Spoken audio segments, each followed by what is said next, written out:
Bonjour, merci d'écouter ce podcast. Nous sommes l'église évangélique baptiste La Bonne Nouvelle située à Dijon, au 8B rue Jules Viol. Nous serions heureux de vous y rencontrer un jour et nous vous souhaitons une bonne écoute. Alors déjà, bonjour à tous, j'en profite. Oui, c'est pas grave. Alors, pour commencer, chacun de nous a un super pouvoir. Tout le monde dans cette salle. Laissez-moi vous conter une histoire qui prouve que nous avons tous un super pouvoir. Le pasteur de Noisy-le-Grand et sa femme, donc s'appellent Lionel et Laura, ils se sont inscrits au marathon de Paris, bien évidemment. Le marathon, c'est une grande course à pied. Est-ce que quelqu'un peut me dire combien de kilomètres exacts c'est un marathon ?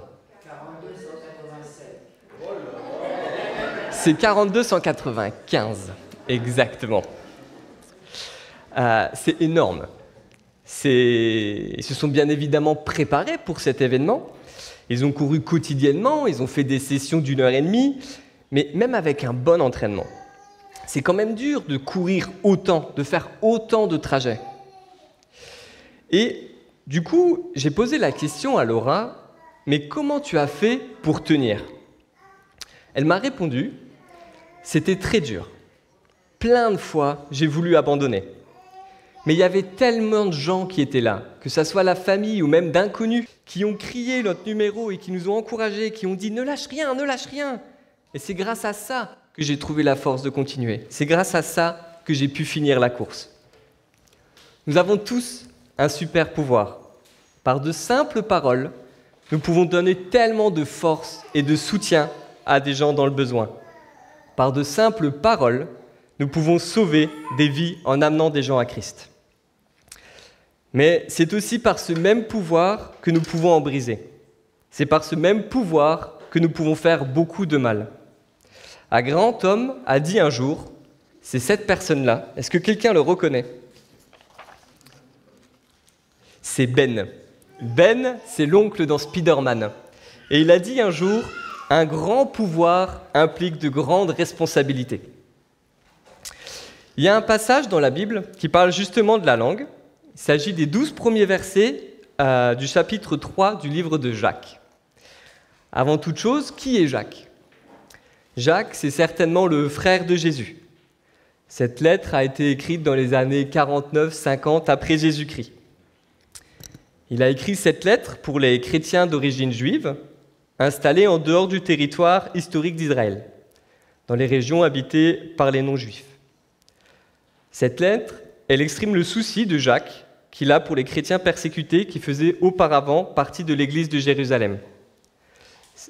La lettre de Jacques, elle fait un peu grincer des dents parce qu'elle dénonce l'hypocrisie et enseigne la bonne attitude à avoir. On va lire les 12 premiers versets. C'est écrit petit. Mais faites-moi confiance, je vais vous le lire, c'est vraiment ce qui est écrit dedans. Alors, ne soyons pas nombreux à vouloir devenir des enseignants. Car vous le savez, mes frères et sœurs, nous serons jugés plus sévèrement. En effet, nous trébuchons tous de bien des manières. Si quelqu'un ne trébuche pas en parole, c'est un homme mûr, capable de tenir tout son corps en bride. Quand nous mettons le mors dans la bouche des chevaux pour qu'ils nous obéissent, nous dirigeons ainsi leur corps tout entier. Voyez aussi les bateaux, même très grands et poussés par les vents impétueux, ils sont conduits par un tout petit gouvernail, là où le pilote le veut. De même, la langue est un petit membre et peut se vanter de grandes choses. Voyez comme un petit feu peut embraser une grande forêt. La langue aussi est un feu. C'est le monde de méchanceté. Ainsi, la langue se trouve parmi nos membres, elle souille tout notre corps et enflamme le cours de notre existence, étant elle-même enflammée par l'enfer. Toutes les espèces de bêtes, d'oiseaux, de reptiles, d'animaux marins peuvent être domptées et ont été domptées par l'homme. La langue, en revanche, aucun homme ne peut la dompter. C'est un mal qu'on ne peut pas maîtriser. Elle est pleine d'un venin mortel. Par elle, nous bénissons Dieu notre Père et par elle, nous maudissons les hommes faits à l'image de Dieu. De la même bouche sortent la bénédiction et la malédiction. Mes frères et sœurs, il ne faut pas que tel soit le cas. Une source fait-elle jaillir par la même ouverture de l'eau douce et de l'eau amère ? Un figuier, frères et sœurs, peut-il produire des olives ? Et une vigne des figues ? De même, aucune source ne peut produire de l'eau salée et de l'eau douce. Tout commence par « Ne soyons pas nombreux à vouloir devenir enseignants, car vous le savez, mes frères et sœurs, nous serons jugés plus sévèrement. » À cette époque, en fait, les Juifs, ils apportaient une grande place aux enseignants. Et beaucoup de Juifs qui se sont convertis, ils souhaitaient en devenir un. Ils voulaient avoir une place d'honneur, être mis en avant aux yeux de tous. Les enseignants, eux, ont un grand pouvoir sur l'Assemblée. C'est de leur responsabilité de faire passer le bon message. Est-ce qu'on voit la suite? C'est toujours écrit petit. Comme dit Paul à Timothée, dans Timothée 1, versets 3 à 5, à mon départ pour la Macédoine, je t'ai encouragé à rester à Éphèse pour donner instruction à certaines personnes de ne pas enseigner d'autres doctrines et de ne pas s'attacher à des fables et à des généalogies sans fin, qui produisent des controverses au lieu de servir le projet de Dieu qui s'accomplit dans la foi. Le but de ces instructions, c'est un amour qui provienne d'un cœur pur, d'une bonne conscience et d'une foi sincère. Cette phrase n'est pas uniquement dédiée pour les enseignants, mais pour nous tous. On apprend aux études bibliques du mardi, il reste encore beaucoup de place, venez nombreux, que c'est en étudiant la Bible et en la lisant qu'on ne se fait pas avoir par de fausses doctrines. Et c'est en la lisant qu'on ne s'attache pas à des fables, comme l'évangile de la prospérité par exemple. Jacques continue avec le verset 2. Oui. En effet, nous trébuchons tous de bien des manières. Si quelqu'un ne trébuche pas en parole, c'est un homme mûr, capable de tenir tout son corps en bride. Dans certaines versions, il est noté un homme accompli au lieu d'un homme mûr. Et être accompli, ça veut dire être parfait dans son genre. Mais qui peut dire qu'il est parfait dans son genre? Matthieu 5, 48, quand Jésus il enseigne l'amour envers son ennemi, il dit « Soyons donc parfaits comme votre Père céleste est parfait ». Nous devons tendre à être des gens accomplis, même si nous restons de simples pécheurs. Mais il est aussi indiqué, la maîtrise de la langue permet de tenir tout le corps en bride. Il y en a certains qui ont trouvé une solution pour tenir tout le corps en bride. Est-ce que vous savez qui c'est? Non. Les moines trappistes. Les moines trappistes, en fait, ils ont fait le vœu de silence. Les rédacteurs des règles monastiques, ils voient dans le silence le seul moyen efficace de s'affranchir des péchés de la langue. Le problème, les amis, c'est pas de se taire, c'est de bien réfléchir à ce qu'on dit. Nos paroles sont le reflet de nos cœurs, c'est pas moi qui le dis, c'est Jésus qui le dit lui-même dans Matthieu 15, versets 18 à 19. Mais ce qui sort de la bouche vient du cœur, et c'est ce qui rend l'homme impur. En effet, c'est du cœur que viennent les mauvaises pensées, les meurtres, les adultères, l'immoralité sexuelle, les vols, les faux témoignages et les calomnies. J'ai moi-même déjà fait du mal à des personnes en disant des choses que j'aurais jamais dû dire, mais j'ai des fois fait du mal à des gens en ne disant pas des choses que j'aurais dû dire. La preuve que le silence n'est pas la solution à tout. Ensuite, Jacques continue avec 2 exemples, celui du mors pour diriger le cheval et du gouvernail pour diriger les bateaux. Donc, quand nous mettons le mors dans la bouche des chevaux pour qu'ils nous obéissent, nous dirigeons ainsi leur corps tout entier. Voyez aussi les bateaux, même très grands et poussés par des vents impétueux, ils sont conduits par un tout petit gouvernail. Je me suis perdu. Là où le pilote le veut. De même, la langue est un petit membre et peut se vanter de grandes choses. Je ne sais pas si vous avez déjà fait du cheval, mais c'est bien plus impressionnant que ça en a l'air. C'est vraiment des gros sacs de muscles. Et c'est fou de se dire que juste avec des mors et des rênes, on peut le diriger avec 4 doigts. Et on peut le faire aller où bon nous semble. Et c'est pareil avec le bateau. À cette époque, en plus, le gouvernail, c'était de simples petites planches en bois, mais qui permettaient de diriger le bateau. Et là, quand on voit le grand bateau et qu'on voit le petit gouvernail, le petit rouge, c'est impressionnant de voir à quel point c'est cette petite chose, ce petit instrument qui permet de tout diriger. Ce qu'il faut retenir, c'est que la langue, Comme le mors ou alors le gouvernail, c'est simplement un instrument. Il faut un cavalier ou alors il faut un pilote pour donner la direction. Ce n'est pas la langue qui est un mal, c'est celui qui le dirige. Mais comme tout instrument, il faut l'apprendre à l'utiliser, mais pour faire du bien, pas du mal. Il y a 2 versets justement que je voulais partager à ce sujet. Le premier est dans Proverbe 15, verset 4. Il est écrit « Une parole réconfortante est comme un arbre de vie, une parole cruelle est démoralisante. Soyons des jardiniers qui plantons des arbres de vie. » Ensuite, le deuxième, c'est dans Hébreux 10, 24 à 25. Il est dit « Veillons les uns sur les autres, pour nous inciter à l'amour et à de belles œuvres. N'abandonnons pas notre assemblée, comme certains en ont l'habitude, mais encourageons-nous mutuellement. Faites cela, d'autant plus que vous voyez s'approcher le jour. » Il est demandé de nous encourager, mais nous devons apprendre à nous encourager. Et c'est très dur d'encourager quelqu'un. Lucille me l'a bien appris. J'ai été plein de fois maladroit dans ma manière d'encourager. Il n'y a encore pas si longtemps que ça, elle avait un gros dossier à rendre et j'ai voulu l'encourager comme je peux en lui disant que de toute façon, t'es trop fort, tu vas y arriver, j'ai pas de doute pour ça. C'était pas ça qu'elle avait besoin d'entendre. C'était pas la bonne manière d'encourager. Et aujourd'hui encore, j'ai pas les bonnes méthodes en fonction des circonstances. Mais sachez quelque chose, les mots superficiels, eux, ne sont pas des mots d'encouragement. Qu'est-ce que j'appelle des mots superficiels? À combien de personnes, moi, j'ai croisé dans la rue et j'ai dit « Ah, mais ça fait longtemps qu'on ne s'est pas vu, ce serait bien qu'on se voit un de ces 4 ?» J'ai jamais pris le temps de les recontacter. À combien de personnes j'ai dit « Ah, je serai toujours là pour toi en cas de besoin ?» J'ai jamais rien fait pour eux. Après, je peux me cacher derrière des excuses en me disant « Oui, mais la personne, elle m'a jamais dit qu'elle avait vraiment besoin de moi. » Mais si j'ai rien fait pour prendre de ses nouvelles, je suis quand même un peu en tort. Et pire encore, à combien de personnes je leur ai dit « Je vais prier pour toi » et je ne l'ai pas toujours fait. Est-ce que j'ai une solution pour encourager efficacement? Malheureusement, non. Mais je vous invite, quand vous souhaitez encourager quelqu'un, à le faire avec un cœur inspiré par l'amour.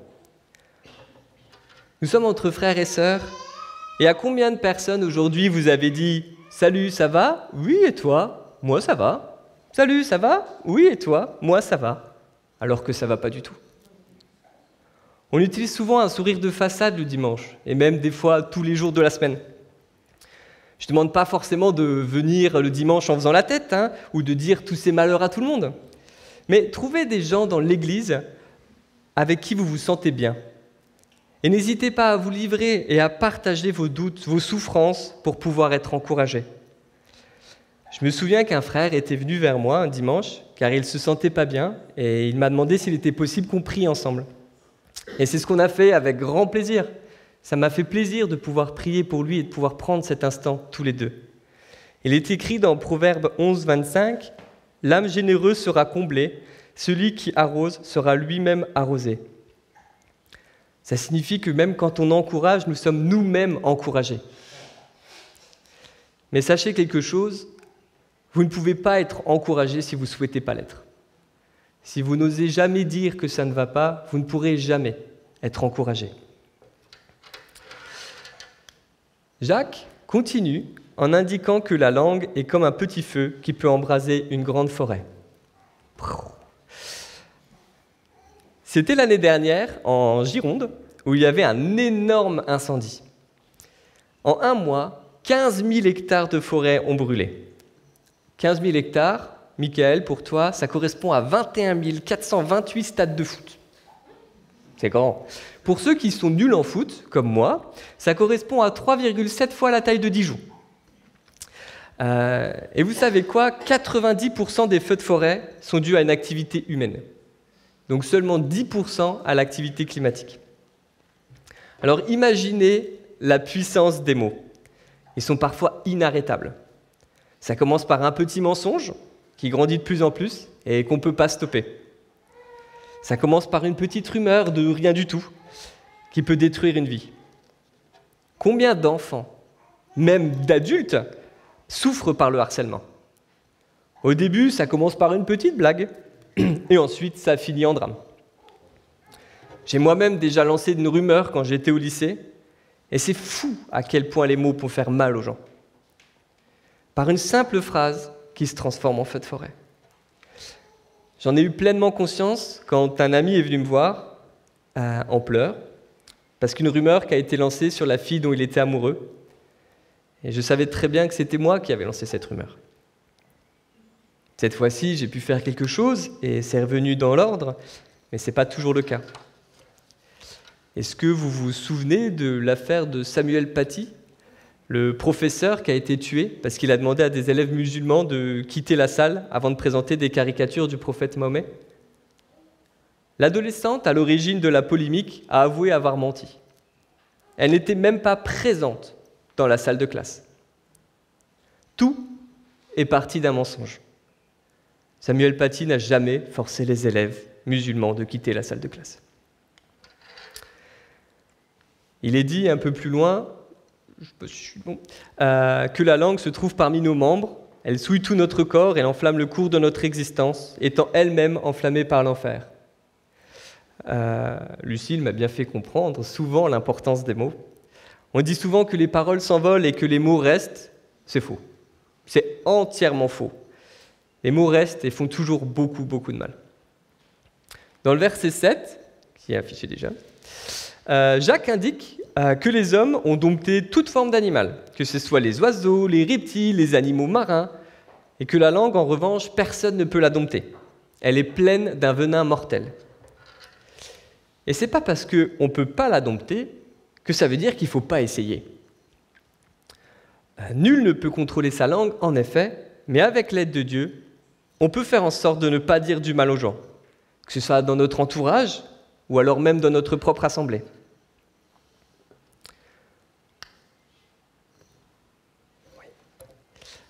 À la fin, Jacques, il dit « Par elle, nous bénissons Dieu notre Père, et par elle, nous maudissons les hommes faits à l'image de Dieu. De la même bouche sortent la bénédiction et la malédiction. Mes frères et sœurs, il ne faut pas que tel soit le cas. Une source fait-elle jaillir par la même ouverture de l'eau douce et de l'eau amère? Un figuier, mes frères et sœurs, peut-il produire des olives ou des vignes des figues? De même, aucune source ne peut produire de l'eau salée et de l'eau douce. » Aujourd'hui, on a chanté Dieu, on a loué Dieu. Vraiment, par notre bouche, c'est ce qu'on a fait. Mais comment ça va se passer quand on va sortir de l'église? Comment ça va se passer quand on va reprendre notre voiture et qu'il y a quelqu'un qui va nous passer devant ou qui va nous refuser la priorité? Par cette même bouche, où il y a peut-être même moins d'une heure, on a chanté Dieu, par cette même bouche, nous allons maudire l'homme qui est fait à son image. Et au travail ou avec ses amis, c'est tellement simple d'être dans le camp des moqueurs. Mais je sais à quel point c'est dur, parce que je suis très loin de la perfection. Vous ne pourrez pas le voir, normalement j'ai une collègue qui aurait dû venir aujourd'hui et qui ne pouvait pas à cause du mouvement social, mais elle aurait pu vous dire que je ne suis pas toujours dans le coin des gens bienveillants et que je suis régulièrement dans le coin des moqueurs. Je vous invite vraiment à utiliser votre langue pour la gloire de Dieu et qu'elle soit un instrument d'encouragement et fortification de bienveillance. On a vu qu'avec la langue, on peut faire beaucoup de mal, mais on peut faire également tellement de bien. On a tendance à dire facilement ce qui ne va pas, mais rarement ce qui va. Et c'est bien plus facile de critiquer que de dire du bien d'une personne. Je vais vous raconter une dernière petite histoire. Une maîtresse écrivait au tableau la table de 9 à ses élèves. Une fois la table inscrite au tableau, elle se retourne pour constater que l'ensemble de ses élèves se moquaient d'elle. Effectivement, il y a une multiplication qui est fausse. 9 fois 9, ça fait 81, et pas 82. La maîtresse prit alors la parole. « Cette faute, je l'ai faite exprès, pour vous apprendre quelque chose aujourd'hui. Dans la vie, on pointera toujours du doigt vos erreurs.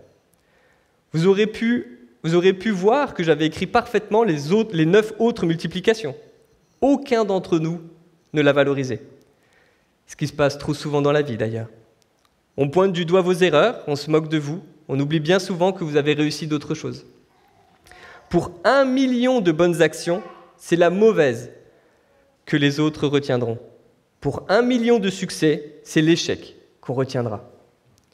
Passez au-dessus, continuez à faire le bien, continuez à faire du mieux que vous pouvez. Et n'oubliez pas ce que je viens de vous apprendre aujourd'hui.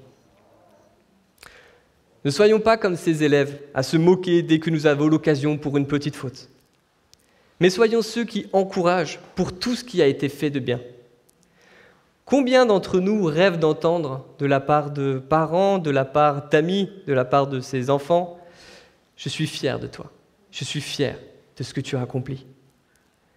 Et pas forcément ressasser la petite chose que nous avons fait de mal.